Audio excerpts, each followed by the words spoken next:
काफ़ी लंबा मैसेज हो गया, फिर क्या मुद्दे। चले फिर भी मैं खुदावंद के कलाम में से एक छोटी सी बात शेयर करना चाहता हूँ। बड़ा खूबसूरत खुदावंद के खादिम ने कलाम भी सुनाया और एक बहुत अच्छा इनिशिएटिव भी लिया कि वो यंग पास्टर्स को इकट्ठा करके चाहते हैं कोई नए जज्बा के साथ, नई हौसले के साथ दोबारा से काम जो है वो और ज़्यादा बेहतर तौर पर कर सके। तो मैं एक हवाला खुदावंद के कलाम में से पढ़ना चाहता हूँ और चंद बातें आपसे शेयर करना चाहता हूँ। पहला सैमुएल उसका 17 बाब और उसकी 40 आयत से पढ़ते हैं। पहला सैमुएल उसका 17 बाब उसकी 40 आयत से। और उसने अपनी लाठी अपने हाथ में ली और उस नाला से 5 चिकने चिकने पत्थर अपने वास्ते चुनकर उनको चरवाहे के थैले में जो उसके पास था यानी झोले में डाल लिया और उनको फलाकर उसके हाथ में था। फिर वो उस फलस्ती के नज़दीक चला।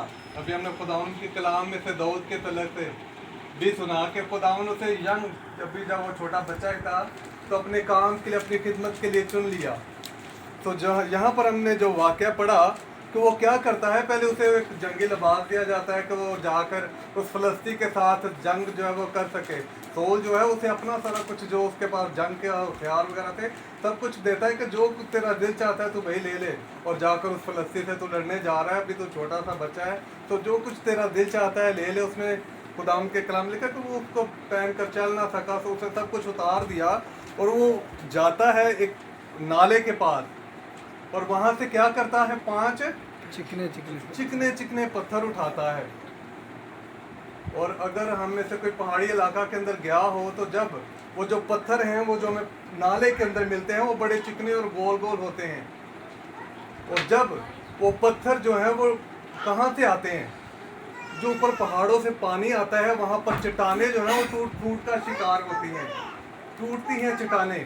और जब वो टूटती हैं चट्टाने तो वो छोटे छोटे पत्थरों के अंदर जो है वो तब्दील हो जाती है चट्टाने। जब पानी के साथ वो बहाव के साथ नीचे तक आती है तो वो छोटे छोटे पत्थरों में तब्दील हो जाते हैं। और जब वो पत्थर जो छोटे छोटे में तब्दील होते हैं वो बड़े नुकीले पत्थर होते हैं, चिकने पत्थर नहीं होते। चिकने बनने के लिए उनको एक लंबा सफर तय करना पड़ता है। वो पानी की मार खाते हैं, चट्टानों के साथ टकराते हैं, पत्थरों के साथ टकराते हैं। एक लंबा सफर तय करने के बाद वो चिकने होते हैं। एक लंबे प्रोसेस से गुजरने के बाद वो पत्थर जो है वो चिकने होते हैं। तो यहाँ पर लिखा है कि वो जो नाले के पास जाता है वो जो पत्थर जो है वो एक लंबा सफर करके वहां पर आए और वो गोल चिकने पत्थर बन चुके हैं।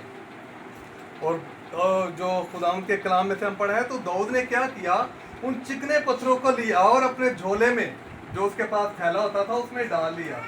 और वो जो चरवाहे का थैला होता था उस थैले के अंदर अपनी रोटी रखते थे और रोटी के ऊपर घी लगाया होता था ताकि वो नरम रहे, लंबे अरसे तक नरम रहे। तो इस सबब से वो जो थैले होते थे वो भी चिकने हो जाते थे। वो पत्थर पहले ही चिकने थे और उनको वहां पर उस थैले के अंदर डाला, उनके ऊपर ऑयल लग गया, वो और ही चिकने हो गए। और कितने पत्थर डाले तो उस थैले के अंदर है 5। और जब दाऊद नबी जो है वो दाऊद बादशाह जो है वो उसके साथ लड़ने के लिए जाता है तो उसने कौन सा पत्थर उठाया होगा, पहला, दूसरा, तीसरा? जब उसने अपने थैले में हाथ डाला कौन सा पत्थर, कोई भी पत्थर उसके हाथ में आ सकता है, जो आ गया वो ही पहला। 5 पत्थर उसके थैले के अंदर हैं तो जो पत्थर उसके हाथ में आ गया वो ही पहला। तो मैं आपसे बात शेयर करना चाहता हूँ कि ये जो चिकने पत्थर है ना, चिकने बनने के एक लंबा सफर तय करना पड़ता है। और उस लंबे सफर में उन मुश्किलात से सारी चीज़ों से कट के फिर हम जब तैयार हो जाते हैं, चिकने हो जाते हैं और तैयार हो जाते हैं तो फिर किसी को भी खुदा जो है वो लेकर अपने काम के लिए इस्तेमाल कर सकते हैं। हमें हर वक्त तैयार रहने की ज़रूरत है। अपने आप को उन मुश्किलात से, परेशानियों से जिनमें से हमें खुदावंद गुजार रहा होता है उन पे हमें घबराने की, परेशान होने की, यहाँ से हटने की ज़रूरत नहीं है। अगर आप उस सफ़र को जो ये पत्थर तय करते हैं उनमें से कुछ पत्थर होते हैं जो साइडों पर निकल जाते हैं, रास्ते में अटके रहते हैं, वो चिकने पत्थर नहीं होते, वो वैसे के वैसे नुकीले पत्थर ही रहते हैं। लेकिन जो उस लंबे रास्ते से गुजरते हैं, सफ़र करते हैं, पानी की मार खाते हैं, चट्टानों से टकराते हैं, लंबे सफ़र से गुजरते हैं, वो चिकने हो जाते हैं और तैयार होते हैं। फिर खुदावंद जब चाहता है, जिसको चाहता है वो उठाता है और अपने काम के लिए इस्तेमाल करने की कुदरत रखता है। जो हमने खुदावंद ने चुना है, तो हम अपने आप को इस लंबे सफ़र से, इन मुश्किलात से गुजरने के लिए भी तैयार रखें। खुदावंद किसी भी वक्त, कहीं भी, बड़े बड़े क्रूसल के लिए, बड़े बड़े जो हमें नज़र आते बड़े बड़े नाम, वहाँ पर खुदावंद हमें खड़ा करने की कुदरत रखता है। लेकिन हमें हर वक्त तैयार रहने की ज़रूरत है। और मैं एक बात शेयर करता चलूँ कि काबिल होना जो है वो इतनी बड़ी बात नहीं है, अवेलेबल होना बड़ी बात है। कि आपके अंदर बहुत ज़्यादा काबिलियत है, आपके अंदर बहुत ज़्यादा हुनर है, आप बहुत कुछ कर सकते हैं, बहुत पढ़े लिखे हैं, बहुत अच्छे से बोल सकते हैं, लेकिन अगर आप वक्त पर अवेलेबल नहीं है ना, तो सब कुछ रायगा है। आप इतने काबिल नहीं हैं, आपके पास कुछ भी इतने टैलेंट नहीं है, इतनी सलाहियत नहीं है, लेकिन आप वक्त पर अवेलेबल है, तो टैलेंट सब कुछ खुदावंद जो है वो मुहैया कर देता है और इस्तेमाल करता है अपने काम के लिए। तो खुदावंद इस छोटे से पैगाम जो मैसेज में आप तक पहुँचा, खुदावंद आपको बरकत दे।